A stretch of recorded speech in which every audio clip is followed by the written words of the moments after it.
네, 한동훈 장관님. 네. 어제 오후에 그 TV조선 단독으로 16일 이재명 대표에 대한 구속영장이 청구될 것이다 이렇게 보도가 났습니다. 아까 장관님은 이에 대해서 보고받으신 바는 없다고 했는데 저는 모르는 일입니다. 맞습니까? 네. 근데 이제 기자가 아는 거를 장관께 이제 보고가 안 되니까 이건 좀 문제점이 있고 혹은 장관님께서 빨리 확인을 하고 이거에 대해서 뭐 보도 자제 요청이라든가 이렇게 해야 되는 게 아닌가 싶은데요. 어떻습니까?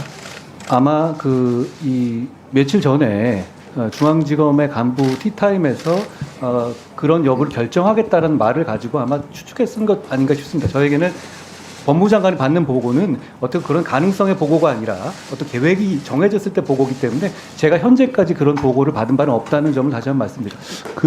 제가 지난번 국회에서 장관님께 또 질의를 했지만 이제 피의사실 유출 관련된 문제점, 특정 세계 언론사가 매일같이 피의사실 혹은 유죄 예단을 주는 사실에 대해서 계속해서 연달아 보고를 해서 국민들에게 나쁜 예단을 준다, 그 문제점을 지적했는데 그게 아직까지도 고쳐지지 않는 것 같습니다. 거의 매일같이 나오고 있고요. 이번에 이제 정성호 의원님 어떻게 특별면회라고 하죠, 속칭 특별면회에 있어서 개인 간의 대화 내용이 유출이 돼서 지금 이제 아마 다른 언론사에서 이제 단독 보도를 했는데 이것도 사실은 뭐 개인정보보호법 위반이라든가 등등 여러 가지 법적인 문제가 될 수 있을 것 같습니다. 법무부 장관으로서 수사팀이라든가 그런 데다가 좀 강력하게 주의를 줄 수 없습니까? 수사 상황이 검찰이라든가 수사팀으로부터 외부로 나가는 건 안 된다라는 점에 제가 공감은 하고요. 다만 이런 아주 국민의 관심이 집중된 사안이 수사가 진행될 때는 과거부터 이 여러 가지 보도들이 집중되어 온 것도 사실 아닙니까? 그만큼 국민들의 관심이 높으니까. 그리고 거기에 대해서 반대편에 대한 보도가 날 경우에는 응원하고, 그리고 자기 편의 보도가 났을 경우에는 말씀하신 것처럼 여러 가지 문제 제기를 하는 이런 것도 늘 반복된 건 사실입니다. 다만 말씀하신 것처럼 말씀하신 것처럼 그런 식의 어떤 이 의도적인 유출이 있거나 그럼 당연히 안 되는 것이고, 그 부분에 대해서 제가 한번 필요한 조치를 장관님, 제가 이제 질의할 것은 많은데 답변을 좀 간결하게 해주시면 감사하겠습니다. 역시 저도 곽상도 씨 50억 뇌물죄에 대해서 무죄 판결 나온 거를 언급하지 않을 수가 없는데요. 지금 이제 판결 내용을 보니까 이 퇴직금 명목으로는 도저히 볼 수 없는데 50억을 왜 줬는지 모르겠다. 그 대가 관계가 뭘까에 대한 의문 때문에 무죄를 선고한 이유 중에 하나인데, 혹시 장관께서는 어떻게 생각하시나요? 이 50억을 갖다가 왜 줬을까? 위원님, 저희는 항소심에서 항소심 검찰이 그것을 반드시 규명해 내기 위해 노력할 거란 말씀을 드리고요. 거기에 대해 법무장관으로서 그 사안의 하나하나에 대해서 말씀드리는 것이 적절하다. 공소장에 기재된 이유 말고 다른 이유에 대해서 수사를 한 적이 있습니까? 공소 제기하기 전에 그런 보고 받은 적 있나요? 그 공소 제기는 이 지난 정부에서 이루어진 것이기 때문에 그 공소 제기 상황에 대해서 모릅니다. 다만 지금 아까 제가 말씀드린 것처럼 지금 김만배 일당의 자금 은닉에 대해서 아주 적극적인 수사가 진행되고 있고, 어제는 김만배 씨에 대해서 구속영장이 다시 청구되기까지 했었습니다. 그 취지가 관련한 로비 의혹에 대해서 철저히 규명하겠다는 의지고요. 지금 이제 나온 부분이 장관님 보강될 수 있다고 알겠습니다. 생각합니다. 거의 모르시겠다는 말씀인 것 같은데 50억 클럽에 대해서 이제 여러 명이 지금 언급이 되고 있지 않습니까? 각각의 어떤 기여가 있으니까 50억을 주겠다. 또 실제로 준 사람도 있고, 또 어떤 사람은 100억 이상 이득이 갔다라고 하는 그런 사실도 있는데, 아직 된 얘기들은 아닌 것 같고요. 말씀하신 일단 좀 들어보시죠. 그래서 그 부분에 대한 수사가 역시 필요하다라고 지금 말씀하시는 거죠. 뭐 그거 안 하고 이 수사 끝날 수 있겠습니까? 네. 근데 이제 저희가 걱정하는 게 있습니다. 사실 이 대장동 땅에는 부산저축은행 예금자인 그 서민의 피 같은 돈이 1,800억 원이 묻혀져 있는데 그것은 알고 계신가요? 부산저축은행이요? 부산저축은행 예금주인 서민들 PF들 들어갔다는 거 말씀하시는 돈이 거죠? 묶여져 있다는 건 알고 있나요? 여러 가지 PF들이 PF 차원에서 여러 가지 동원됐다는 걸 알고 있습니다. 이게 지금 2011년도에 부산저축은행 불법 대출에 대한 전방위적인 수사가 있지 않았습니까? 최재경 단장님을 위시해서 여기 우리 윤석열 대통령님도 거기 계셨고, 또 판결문에 보니까 이원석 지금 이제 총장님도 아마 판결문에 이제 이름이 있더라고요. 그렇게 돼 있는데 지금 이제 부산저축은행 많은 PF 현장 중에 오로지 대장동만 지금 수사가 안 되었거든요.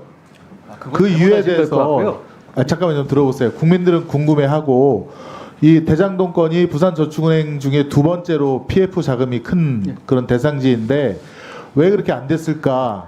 잠깐 좀 들어보세요.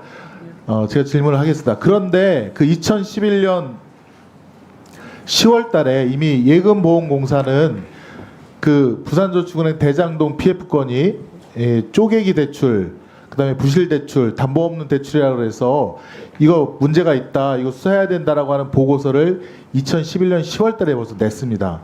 그러니까 그 대장동 그러니까 그렇죠. 부산저축은행 수사팀에. 그런데도 수사가 진행이 안 됐다는 거고요. 또 정영학 씨 녹취록에 보면 거기 대출을 알선했던 조모 씨에 대해서 가서 차 한 잔만 마시고 오면 된다. 그래서 정말 갔더니 차 한 잔 마시고 그 다음에 수사가 진행이 안 되더라. 그런 녹취도 있고요.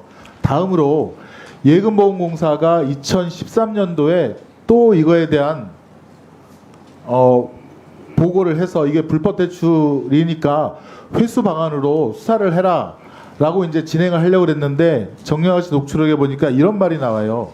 수사관이 그 대장동 일당에게 뭐라 그랬냐면 검사장이 전화를 하셨더라고요. 그렇다고 하면서 예보, 그러니까 수사를 진행시키려는 예보 그 사람들을 내가 혼내주겠습니다라고 검찰 수사관이 검사장으로부터 받은 전화를 통해서 수사를 더 이상 진행하지 못하도록 하겠다. 그런 말이 대장동 일당들의 그 녹취록에 다 나오고 있습니다. 이 부분에 대한 미진한 수사를 반드시 이번만큼은 진행해야 되고 검찰에서 안 한다면 저희가 특검을 통해서라도 대장동 50억 클럽 특검을 통해서라도 그 50억에 관계된 검사장 출신분들이 요소에 어떤 역할을 했는지 그래서 대장동 일당이 그 범죄 수익을 50억 내지 100억을 나눠주려고 했는지 그거부터 반드시 수사를 해야 되겠다 이렇게 생각합니다. 예, 위원님, 제가 잠깐 답변 많이 되게 말씀하셨습니다. 예. 우선 2011년에 있는 저축은행 수사를 가지고 지금 2015년 막 그렇게 이어진 대장동에 연결시키는 건 좀 무리하다고 보고요. 당시에 저축은행 수사는 부산저축은행만 대상으로 한 것이 아니라 전국에 있었던 PF 대출의 부실을 전면적으로 검사하는 차원의 전체를 훑는 수사였습니다. 그러니까 각각의 모든 PF 대출의 문제점을 다 수사한 것이 아니라는 점을 먼저 말씀드리고요. 그리고 여기 말씀하신 것 중에서 무슨 차 한 잔 주면 그 얘기는 대선 과정에서 나왔는데 실제로 그거 말한 분이 그렇지 않다고 말아서 해소된 얘기로 저는 이해하고 있습니다. 그걸 다시 한번 여기 말씀하시면 듣는 분이 오해하실 것 같고요. 다시 한번 제가 말씀드립니다만 저는 이렇게 50억 클럽에 누가 있고 이거는 확정된 문제는 아니니까 제가 언급할 문제는 아닙니다만 결과적으로 여기서 누가 이걸 비호 세력이 있고 비호 세력에게 금전을 나눠준 약속이라든가 돈이 간 게 있다면 그 부분이 수사 안 돼가지고 국민들이 수긍하시겠습니까? 당연히 수사할 것이고 다만 제가 말씀드리고 싶은 것은 특검을 얘기하셨는데 특검은 수사 의지가 없거나 수사 능력이 없는 경우에 하는 거 아니겠습니까? 저는 지금 중앙지검 송경호 수사팀이 수사 능력이라든가 수사 의지가 없다고 생각하지 않습니다. 지금 수사가 진행되고 있고요. 저는 반드시 국민들께 의미 있는 수사 결과를 내놔야 한다고 생각하고요. 어차피 제가 수사 지휘하는 문제는 아니지만 너무 당연한 문제 아니겠습니까? 그리고 그 부분에 대해서 누군가 봐주고 그런 거 절대 없을 겁니다. 그거는 검찰이 철저하게 수사할 거라고 저는 생각합니다.